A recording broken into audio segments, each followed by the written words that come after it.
Yeah.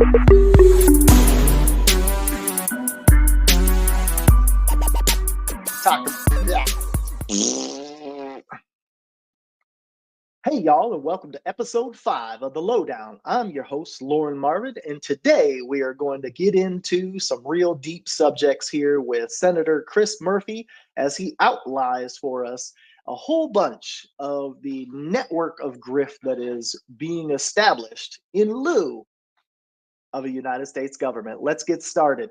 And it's heartbreaking for me to say this, but in the first 6 months of the Trump presidency, Trump and Elon Musk and their billionaire friends have engaged in a stunning rampage of open public corruption.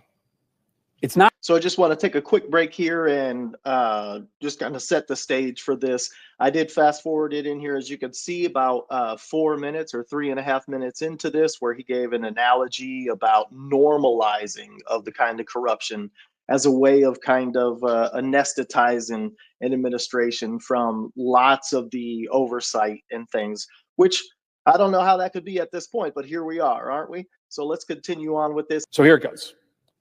We're going to start on January 17th. On January 17th, Trump launches the meme coin. This is maybe the most corrupt of all the acts, because what is the meme coin? The meme coin is essentially a mechanism by which Russian oligarchs or corporate CEOs can literally send money privately directly to Donald Trump. Nobody knows who buys the meme coin, but Trump makes money when people buy it.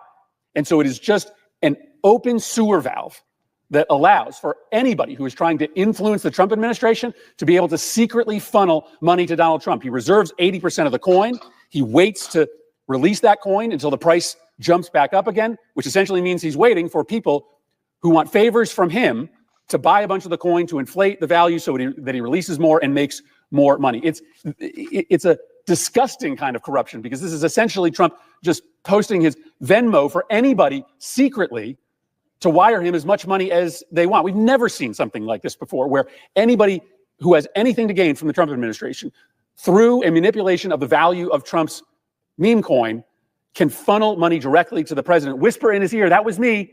That was me that purchased all that coin, that jumped up the value, that allowed you to release new coin. Hey, take care of me on the back end. Just to kind of lay that out for you, this is the first time I've seen anyone in government kind of talk about how there's an actual avenue for open corruption and bribery to take place. It's just sitting there.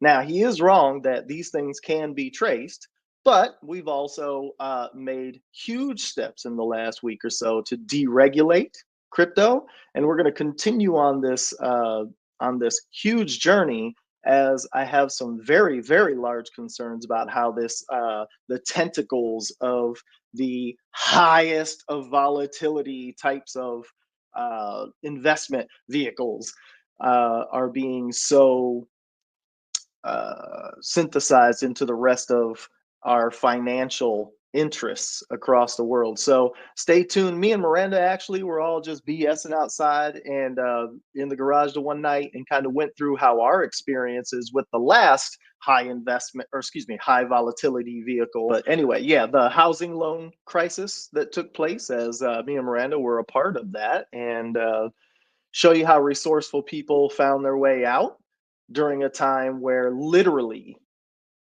there were hundreds of thousands of people that were paying rent that lost their homes and were counting on the government to do something about it, as they lived in Walmart parking lots, were crowded with campers there, and were demanding of their cities to put some security in those places to make it a little more secure because of the housing crisis. And so imagine, with that high volatility of those particular loans that were connected there, imagine that volatility, but on a scale that is now tied to the Federal Reserve, that is tied into banking systems themselves that were bailed out last time. So we need to get into all that. And by the way, if you're not comfortable with crypto and what all that means, I intend to do a series where someone with my little bit of expertise, but has been following crypto and cryptocurrencies throughout this whole process, not being invested in them because of the stupidity of how my autism makes me run away from things that aren't authentic and cringeworthy and understanding of how scams work. But this was on this date a rug pull by the President of the United States of America. There is a video out there where a newsman had asked him about whether he was concerned about the losses of his supporters that invested in his particular coin, not to mention the Melania coin that came out a day later and did the same thing, and how that coin was sniped internally by a team that launched the Melania coin that was also included in the Libra coin disaster that has crushed the Brazilian economy with Javier Milei. So all that is to come, and if anyone is interested, please let me know in the comments below. If you haven't already, hit like and subscribe down below. Let's get into this some more. He institutes his new energy agenda. Now, open reporting suggested that during the campaign, he met with the oil and gas industry, and they cut a deal in which the oil and gas industry would give him $1 billion of campaign contributions in order to receive favorable treatment when Trump was sworn in. And guess what happens on January 20th? Trump unveils his energy strategy. And what does it do? It preferences oil and gas, and it punishes oil and gas's competitors. It, for instance, freezes all permits on wind projects, both for the land and the sea. It undercuts permitting processes, not for oil and gas, but for oil and gas's competitors. Oil and gas got exactly what they asked for. They gave a campaign contribution, and they got the favorable treatment. All right. So once again, in this instance, here we see how corruption plays itself through the Citizens United decision by the Supreme Court that allowed for the massive dark money corruption to go into campaigns to begin with. When someone says that the oil and gas industry gave one candidate $1 billion in order to do some favorable things, some people may go, yeah, but that's lobbying. That's how that's always happened, right? Right? $1 billion into someone's campaign. Yeah, that's how it's always happened. Even though we know there's corruption there, it's always happened on the scale of billions of dollars, or maybe $250 million of personal campaign pledges to be a part of the administration. But we haven't even got to that point yet. But here we are. We're talking about $1 billion by the oil and gas industry. Now imagine as they realign themselves, particularly around how those interest in making a monopoly by bribing a politician. Later, Trump fires 17 inspectors general. What do inspectors general do? They look for corruption inside of these agencies. What do? If you are trying to engage in corruption, if you are trying to steal from the American people, you fire the inspectors general. 2 days later, on January... Bro, this boy gonna skip right on over this. Firing the inspectors general. So here we go. There was one time before the election that someone said to President Trump, hey, you know, as you tell us that you intend on creating such a large deficit out of your spending by giving out a humongous tax break that at the time, many traitors to this country thought would also benefit them. But he said, hey, don't worry about it. We're going to slash spending like you've never seen before. I got a guy in charge of that thing, you know, the best guy in the world for auditing the governmental systems that he literally counts on in order for his personal and organizational finances. We'll put him in charge. And, you know, the only way that you could possibly do something so insane was to get rid of all government accountability through bureaucracy.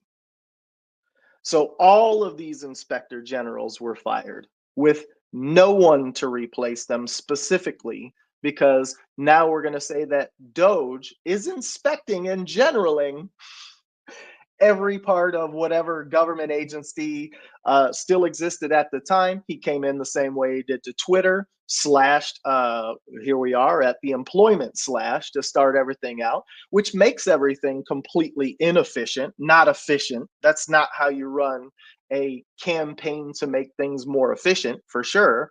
But by selecting these inspector generals to get rid of, there is no ability for accountability that goes outside of Elon Musk.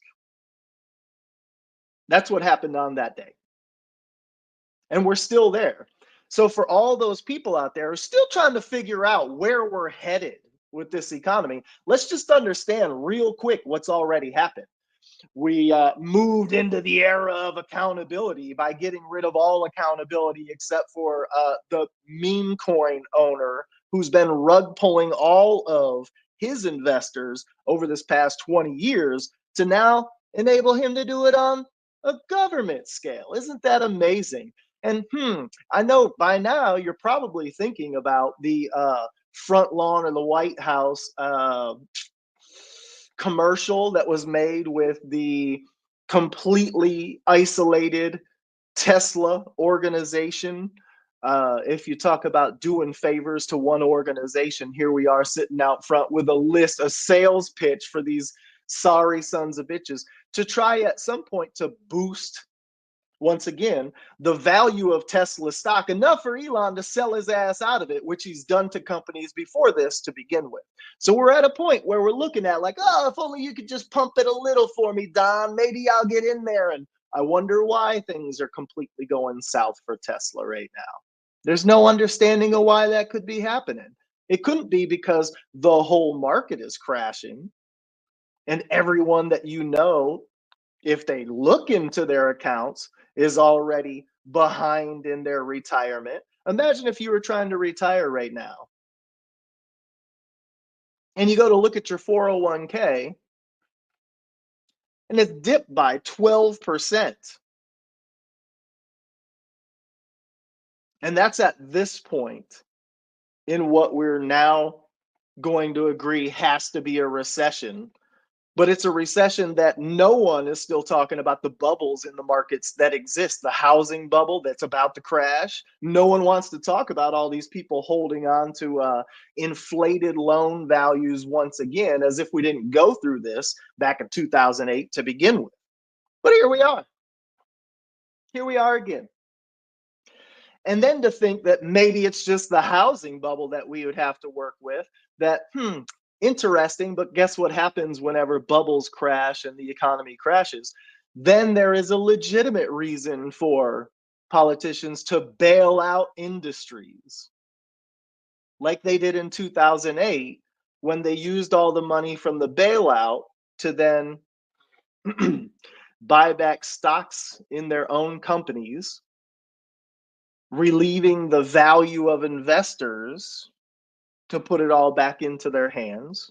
And then once again, through COVID and the housing bubble that's happened again, to inflate the value of the whole housing market, where people have to live, by the way, people have to live in this market, but to inflate it completely, at least by 3 times, and watch that banger just go up in smoke, while at the same time trying to link our economy over to the crypto markets that have a series. I'm about to show you in the coming days. I'm about to show you that anyone who's interested can go out and see how these particular schemes are laid bare over the past like 10 years.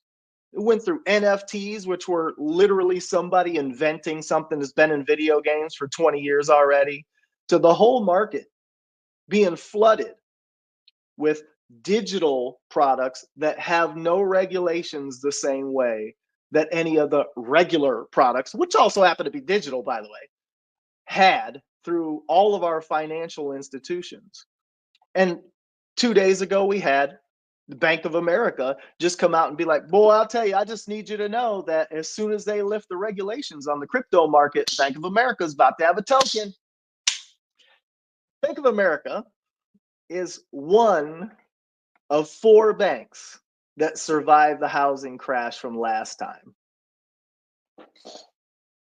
where they took all of their people's money, all of their investors' money, and diversified it into shit investment folders and portfolios. And then they bet against that too. And then they forced everyone to pay up. Whenever they took the loss, they forced everyone to pay up, knowing that they would be bailed out. It's one of 4. But that's where we're at. They're ready to run that show again, as if the housing crisis isn't already going to be massive. So imagine when you destabilize all of those foundational structures of the government all at the same time. The very top, the whole number itself crashed.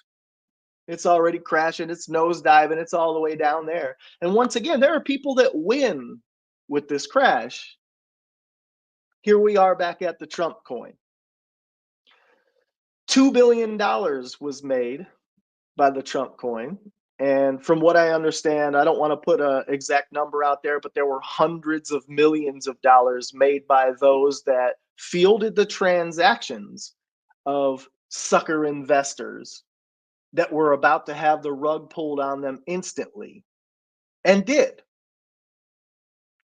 And others would do the same with the Melania coin days later.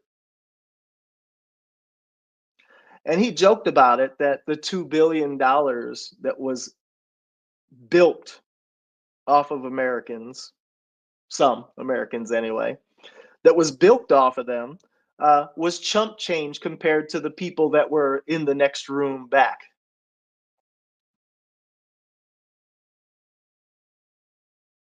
Now imagine, as they have gone through these inspector generals that were there to protect the United States of America from fraud, waste, and abuse, from the grift that happens between the interactions of private and public sector, and to know that they have explicitly told you that they're crashing things so that they can move us into a privatized economy. Okay?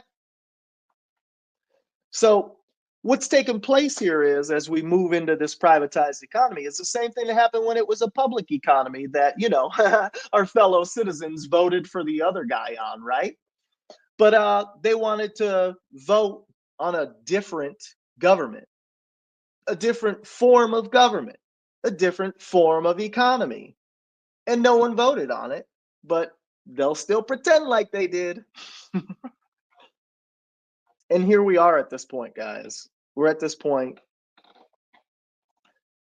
where we have no recourse as we see people looking down the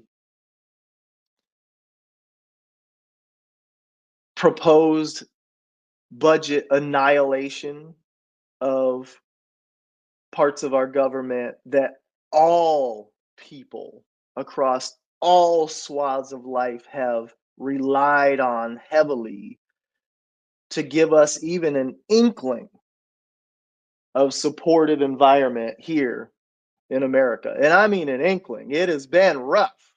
But imagine what it's going to be like when they're like, I don't remember what the use for Social Security was. I don't remember what the use for Medicaid and Medicare were. I don't remember what the use for democracy with 3 branches of government that had particular. I don't remember the use for these things.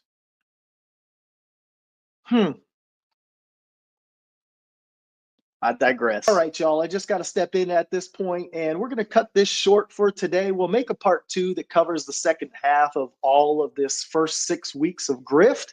But, you know, it's invaluable to have the narratives in there that come along with it about how that impacts the citizen's life as opposed to the politicians talking to each other. If you like what you see, or if you don't like what you see, hit like and subscribe anyway. Tell all your hater friends, tell all your lover friends, whatever they may be, to come out and join us here as we get into the discussions around what the hell is going on.